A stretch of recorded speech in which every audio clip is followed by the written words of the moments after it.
Hello friends, today we are going to discuss the role of coronary angiography in ST segment elevation myocardial infarction. Coronary angiography plays a central role in the management of ST segment myocardial infarction. It may include first, diagnostic role, second, therapeutic role, third, risk stratification and prognosis, fourth, timing and indications. Now, coming to first, that is diagnostic role.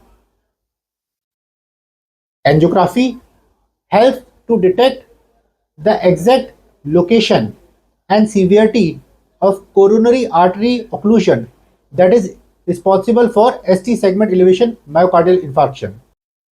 It is helpful to assess coronary anatomy. If there is single vessel involvement or multi-vessel involvement or left main involvement or complex lesion.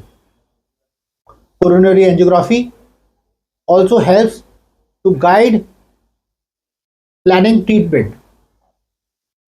For example, if patient needs primary PCI or CABG or medical management.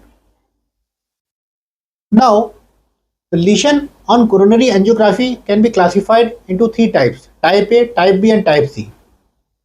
And the type of lesion determines the chance of success or the risk of complications during a PCI procedure.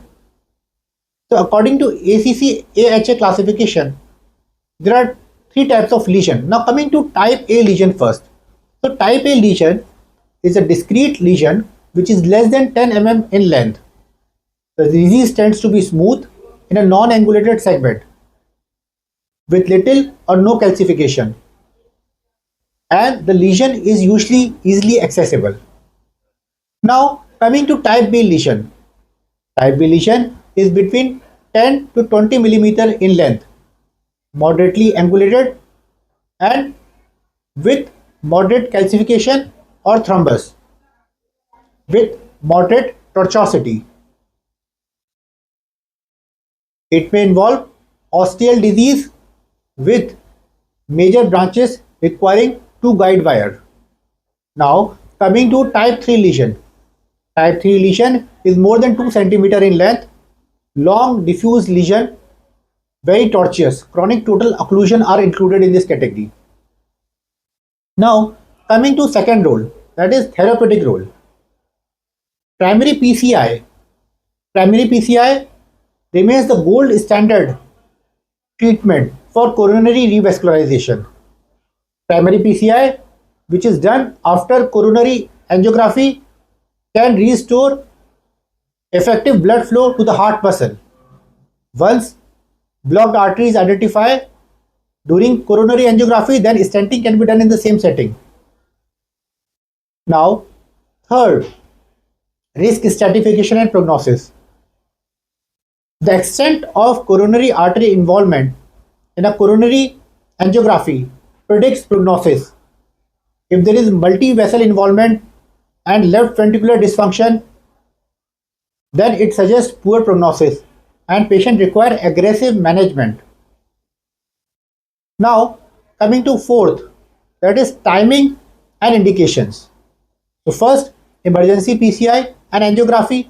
So when a patient presents with chest pain within less than 12 hours, then emergency PCI will be required along with coronary angiography, preferably within 90 minutes, as door to balloon time is less than 90 minutes.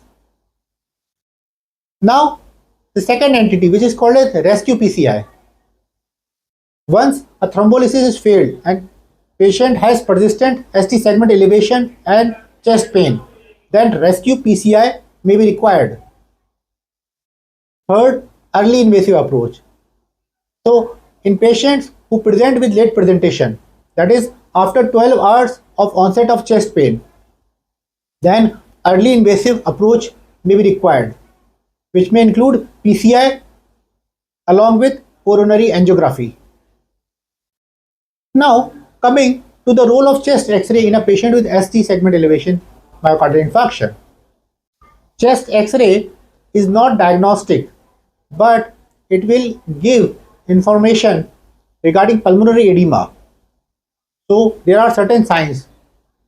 So first is battering sign, usually palihilar due to accumulation of fluid in alveoli, bilateral. Second, antler sign. So upper lobe veins become more prominent than the lower lobe veins.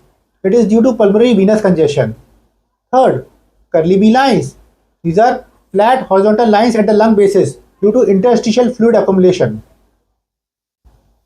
Fourth, peribronchial cuffing due to pulmonary congestion.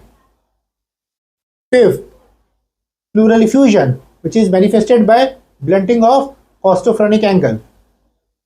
Thank you.